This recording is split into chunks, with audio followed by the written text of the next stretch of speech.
You're watching First Alert 7 News at 9 on the CW and live on YouTube with Lauren Munt and weather with Tom Tiefertiller. But I really wanted to take it to the next level, and I thought, how great would it be if I did something for the community and the kids here at the university. Coming up in just a few minutes, we will introduce you to the engineering students at UT Permian Basin that founded Falcon Racing and built a prototype race car.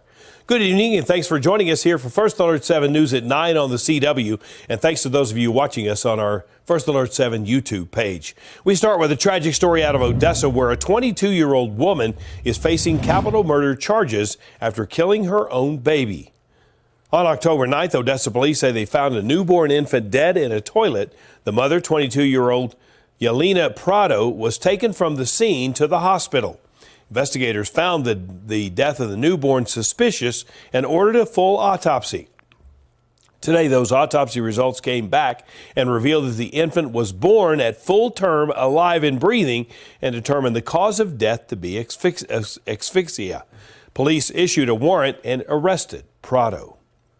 In Midland, the Victims Coalition held a heartfelt ceremony in honor of those who have lost their lives due to violent crimes. The Memorial Angel Tree, as it's called, provided a space for families to remember their loved ones. The Memorial Angel Tree is a symbol of remembrance with countless angel ornaments, each representing a life lost. It all started back in 1994 when a victim's advocate wanted a way to honor the lives of those lost. The tree originally started at the Midland County Sheriff's Office and later moved to the library. Now every year, loved ones hang their own personalized angels. I got 3 kids to heaven. That's why I got that right there. This is a way of saying you died because somebody took your life and you didn't deserve to die. So we're here to remember you forever. The memorial tree will be shown in the Midland County Centennial Library until the end of the month. Weeks after a car crash devastated the Perkins family with the loss of twins, Jackie and Jaden Gerardo and their sister, Narisa Carrasco, the West Texas community is continuing to show the family's support. Today, the law enforcement community and first responders came together to host an open donation luncheon at the Ector County Coliseum. Over 2,500 hamburger plates were served at the event, each plate costing $20, and all funds raised are being donated to the Perkins family. The family has been part of the Ector County Sheriff's Office for almost 50 years, which is why law enforcement, family members, friends, and more all came together to give back to them.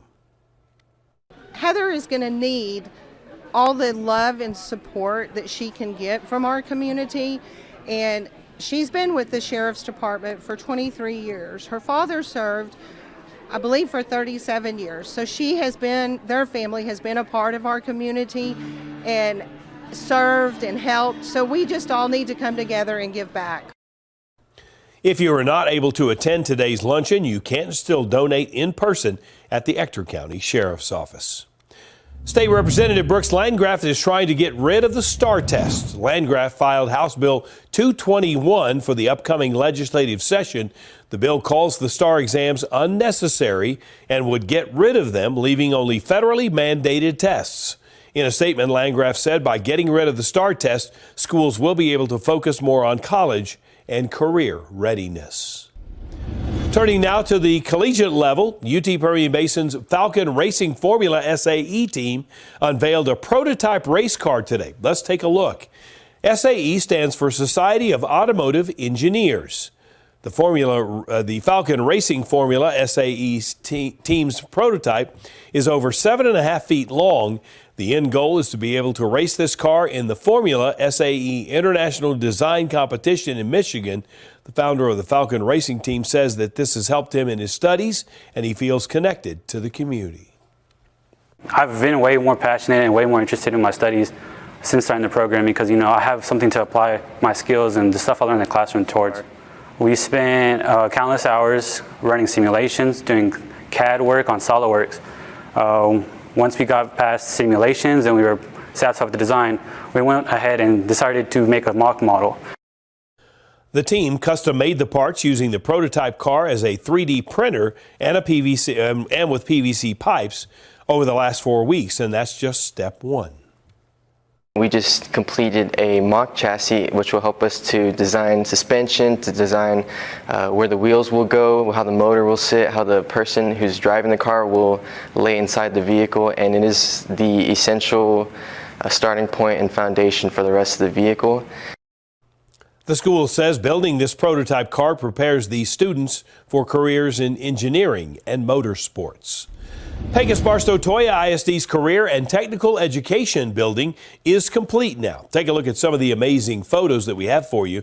Students will have 14 different career pathway classes, that is, to take in the building, and we're going to name them for you. They include vet tech, cosmetology, graphic design, esports, robotics, drones, oil and gas, welding, construction, auto mechanics, health science, EMT, culinary arts, and technology. Plus, there will be 6 science labs. This was all made possible through a bond that passed back in 2021. Time now to take a look at your weather forecast. A cold day today. It looks like those temperatures are here to stay for your weekend. Let's get an update right now from Chief Meteorologist Tom Tieferteller.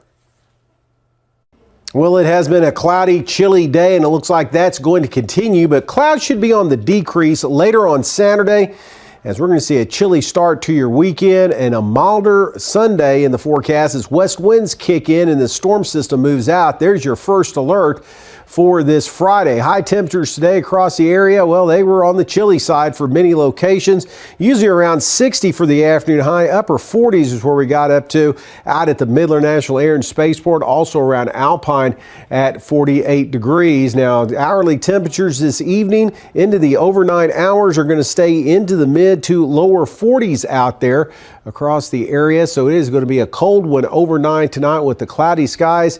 That should hang on for at least the start of the Parade of Lights in Odessa coming up at 7 o'clock.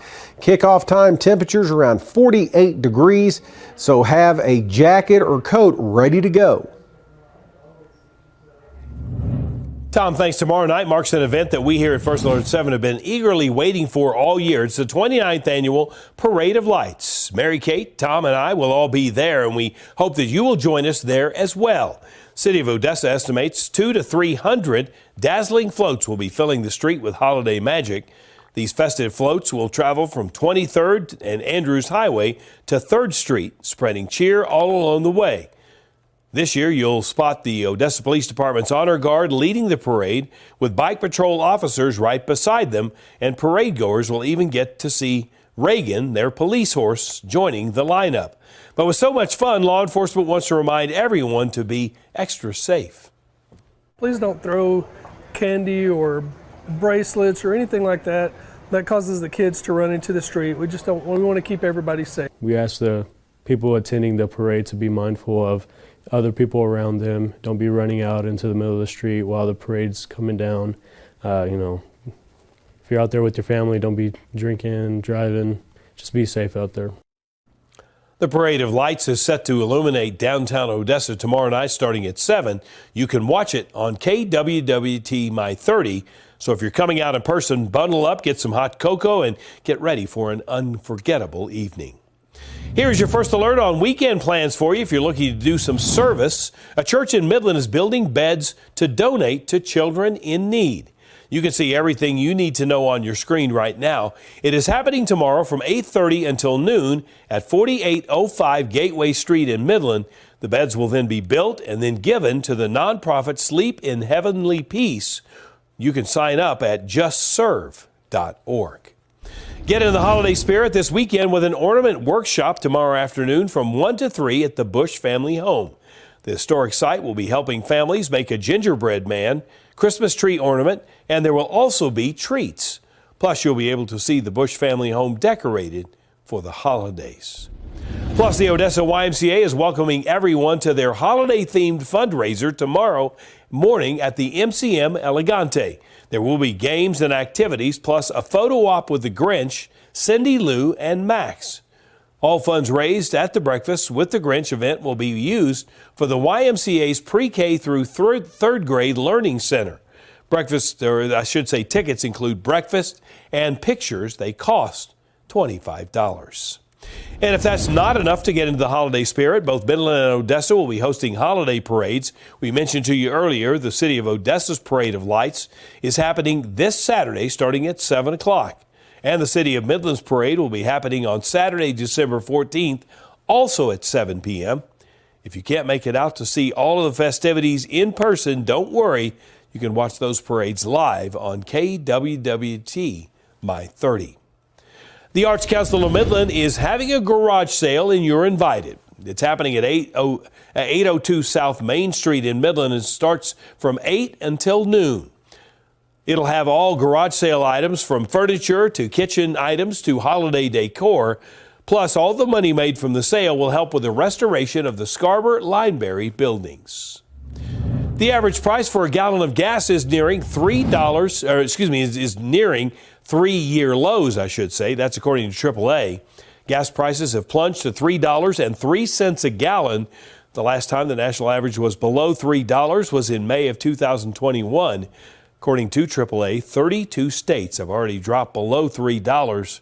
As for the cheapest gas in the country, that's in Hockley, Texas, with an average of $2.30 a gallon. Republican Senator Marsha Blackburn is partnering with Elon Musk and Vivek Ramaswamy in an attempt to shrink the size of the federal budget and workforce. Blackburn plans to roll out a series of DOGE acts that would chop down the federal budget. Our Washington News Bureau correspondent Brendan Cullerton spoke with Blackburn. He outlines her plan from the nation's capital. Tennessee Senator Marsha Blackburn wants to freeze federal hires, freeze federal salaries, and cut discretionary spending by up to 5%. She believes cuts are necessary to save taxpayer dollars. Take over, Elijah. Take over. After Donald Trump was elected president, he enlisted Elon Musk and Vivek Ramaswamy to run the Department of Government Efficiency, or DOGE. The two visited Capitol Hill to talk to lawmakers about shrinking the government. Government is too big, it does too many things, and it does almost nothing well. Republican Senator Marsha Blackburn has been talking about spending cuts with Ramaswamy long before the appointment from Trump. Back last fall, as Vivek and I were working on some things, I told him then, I said, I have focused on cutting waste, fraud, and abuse since I came into Congress as a freshman. One of Blackburn's 7 planned bills would freeze federal hires and salaries for a year. The senator says that is an important first step. You're not continuing to add to the size of government. What you need to do is cap it and then begin to make the appropriate reductions. Blackburn has proposed cutting discretionary spending somewhere between 1% and 5%. She also wants to move non-security agencies out of D.C. The Republican says she thinks the plan can garner votes from Democrats. We're beginning to see bipartisan support for right-sizing the federal government.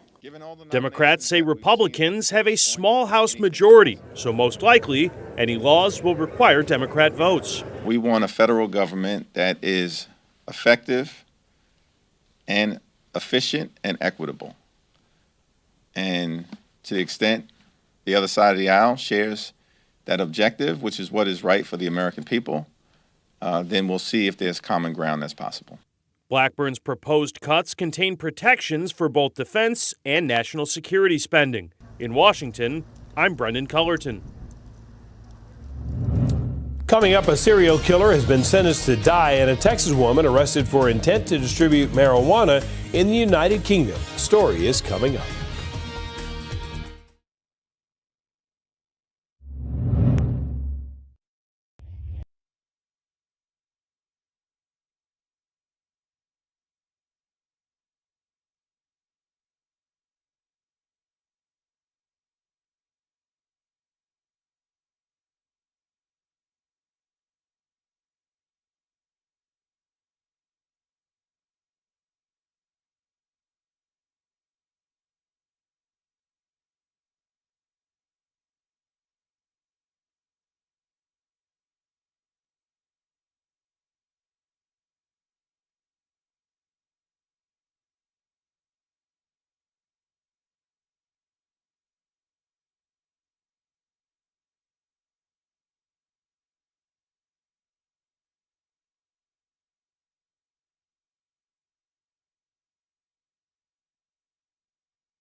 We have a first alert on crime in the state of Texas. A man convicted of capital murder in Fort Worth after some gruesome deaths of 3 people was sentenced to die. The accused man, I should say, admitted to killing the 3 people, dismembering their bodies and burning them in what he called human sacrifices. According to an affidavit, the 44-year-old said he believed God called on him to commit the acts. Police said he used religion as a tool to lure his victims in. Jason Thornburg, you have committed the ultimate blasphemy against God. You have said you do the work of God, but it is Satan you work for. Yes, you're exactly like Satan, a liar, thief, and a murdering coward. By the way, the man also admitted to killing his ex-girlfriend and his roommate in 2021. The defense attorney argued that he suffered from a mental illness and fetal alcohol syndrome. Death penalty sentences are automatically appealed in Texas. If the verdict holds, Thornburg will likely sit on death row for several years before his execution. A Texas woman arrested at the Washington, D.C. area airport after Customs and Border Protection officers found 71 pounds of marijuana in her baggage. While inspecting luggage for a London-bound flight, CBP officers found 2 suitcases with large bags of drugs. In total, there were 60 vacuum-sealed bags of marijuana worth $330,000 in the U.S. But that much marijuana could be worth up to 3 times that in the U.K., where she was headed. The woman has been charged with felony possession with the intent to distribute, transporting controlled substances into the Commonwealth, and narcotics conspiracy. Well, the big question is, how long is this cold weather going to last, and is it going to last for the Parade of Lights? We're going to talk more about that and your weekend coming up next.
Now, from the First Alert 7 Weather Center, here's Chief Meteorologist Tom Tiefertiller.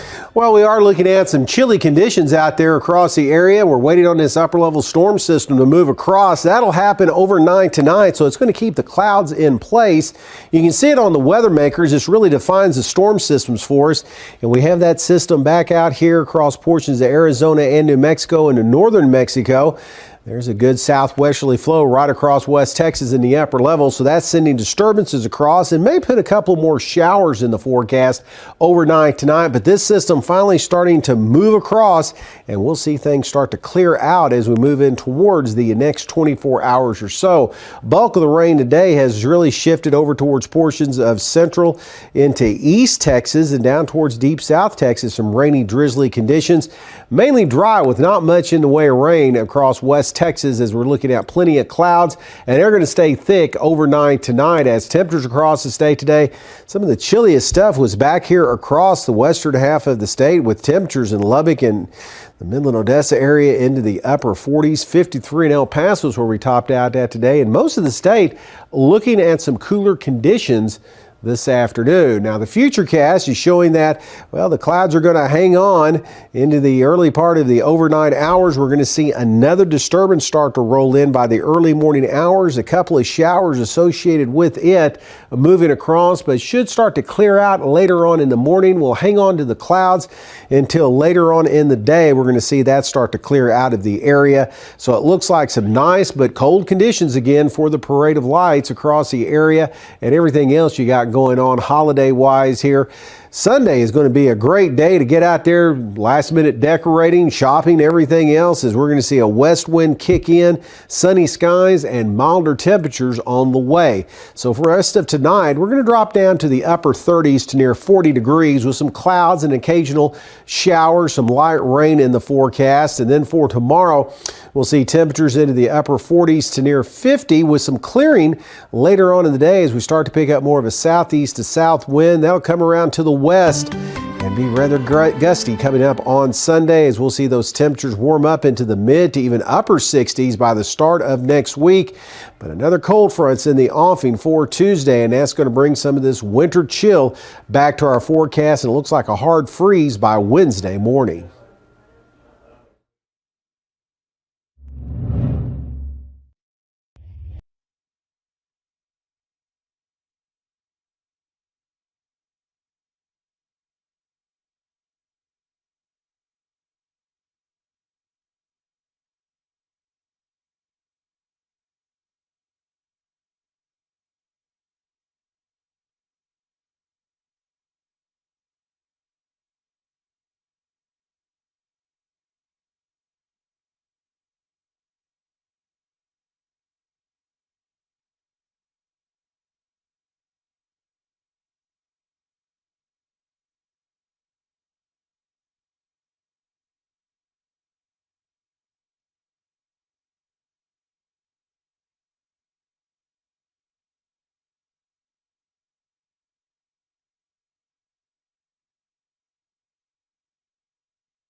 Social media platform Blue Sky has almost 25 million users. The platform's continued post-election growth comes as some people are looking to alternatives to X.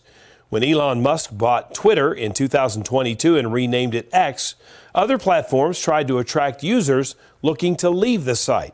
The desire to leave X seems to have regained steam since Donald Trump's presidential victory and Musk's appointment to a leadership role in his administration.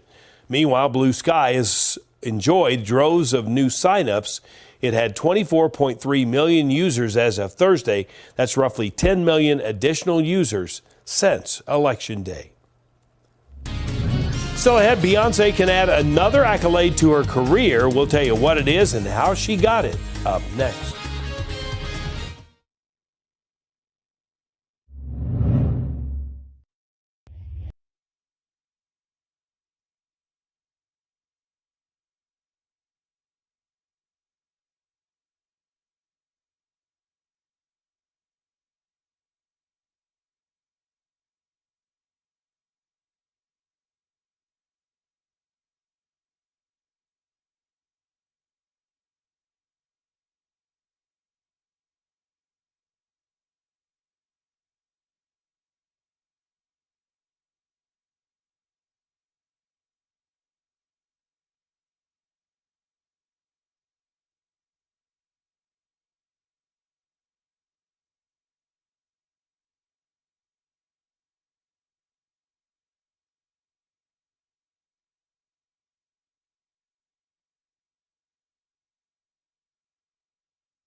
Beyonce has been named the greatest pop star of the 21st century by Billboard magazine. Billboard says the songstress topped their list for her 25 years of influence, impact, and evolution. Beyonce has won a record 32 Grammys. That's the most of any artist, and she is expected to scoop up even more at the awards coming up in January. She also has a deep history on Billboard's charts. 8 of her albums have reached the #1 spot on the Billboard 200, the first being a debut solo album, Dangerously in Love, in 2003. Over the past few months, Billboard has been announcing the top 25 artists of the past 25 years. Taylor Swift came in second. Rihanna was third. Thanks for joining us here. We have more news coming up tonight at 10 o'clock.